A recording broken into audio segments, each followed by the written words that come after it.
नमस्कार। प्रथम वर्ष भूगोल के विद्यार्थियों का राजकीय महाविद्यालय जाडोल के यूट्यूब चैनल पर स्वागत है। आज के हम इस वीडियो में जो भूगोल का तीसरा स्कूल है नवनिश्चयवाद या अमेरिकन स्कूल, इस संकल्पना के बारे में जानेंगे। मानव और पर्यावरण के संबंधों की एक प्रमुख विचारधारा जो नियतिवाद का संशोधित रूप है, नवनिश्चयवाद के नाम से जानी गई है। चूंकि इस विचारधारा के समर्थक अधिकांश भूगोलवेत्ता अमेरिकन थे, इसीलिए इसे अमेरिकन विचारधारा भी कहते हैं। इस विचारधारा में विश्वास रखने वालों का मानना है कि वास्तव में न तो प्रकृति मनुष्य को पूर्ण नियंत्रण में रख पाई है और न ही मनुष्य प्रकृति का विजेता बन पाया है। दोनों में क्रियात्मक संबंध है। मानव की उत्पत्ति प्रकृति के सहयोग से ही संभव है। यही नहीं, यही इस वाद का मूल है। मनुष्य को अपने निजी क्षेत्र में उपलब्ध संसाधनों पर ही आधारित रहना चाहिए और उनका उतना ही दोहन करना चाहिए जितना कि वह लौटाने के काबिल हो जाए।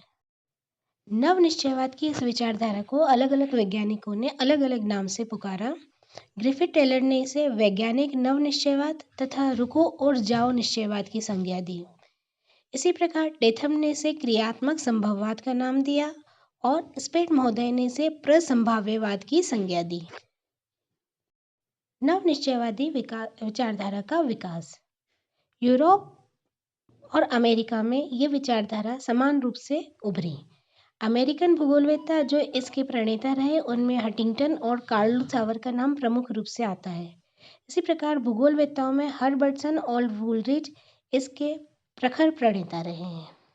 नवनिश्चयवादी अमेरिकन भूगोलवेत्ताओं के विचार। हंटिंगटन ने निश्चयवाद को ही मूल मानते हुए कहा कि मानवीय रहन सहन और पैसे पर प्राकृतिक वातावरण का नियंत्रण रहता है। मानवीय क्रियाकलाप के अध्ययन में सफलता के अवसर को प्रकृति की अवस्था पर निर्भर माना है। कार्ल सावर संभववाद के समर्थक थे, परंतु नवनिश्चयवाद को भी उपयुक्त मानते हुए प्रकृति और मानव के बीच समायोजन पर बल देते थे। नवनिश्चयवाद पर ब्रिटिश भूगोलवेत्ताओं के विचार। तो सबसे पहले हम लेते हैं हर्बर्टसन को। भौतिक शक्तियों का प्रभाव मनुष्य पर इतना तो होता है कि वह उसके जीवन या उसके क्रियाकलापों से प्रकट हो जाए। अपने प्राकृतिक प्रदेशों के सिद्धांत में उन्होंने माना कि प्राकृतिक प्रदेशों में केवल भौतिक तत्वों की ही समानता नहीं मिलती, बल्कि मानवीय संबंधों में भी समानता पाई जाती है। इसी प्रकार वूलरिज भूगोल में निश्चयवाद को एक सीमा तक रहना अनिवार्य मानते थे, क्योंकि यह सत्य है कि मानव और भूतल की प्रक्रियाएं परस्पर संबंधित होती हैं। नवनिश्चयवाद का विश्लेषण और आलोचनाएं। निश्चयवाद एवं संभववाद के विश्लेषण और आलोचना का तुलनात्मक अंतर ही नवनिश्चयवाद का विश्लेषण है। निश्चयवादी प्रकृति की सीमाओं की बात करते हैं तो संभववादी छांट को स्वीकार करते हैं। फॉर एग्जाम्पल, यूरोप में फसलों की सीमाओं को उत्तर की ओर बढ़ा दिया गया, परंतु यह सीमा टुंड्रा प्रदेश तक ही बढ़ पाई। इससे आगे मनुष्य सीमा को परिवर्तित तो किया, परंतु बदल नहीं पाया। यानी कि निश्चयवाद और संभववाद दोनों का विश्लेषण करके इनकी जो अच्छाइयाँ हैं उनको स्वीकार करना ही नवनिश्चयवाद है। मानव ने नहरें निकालकर कृषि का विस्तार तो किया, परंतु वर्षा को वो अभी तक भी नियंत्रित नहीं कर पाया है।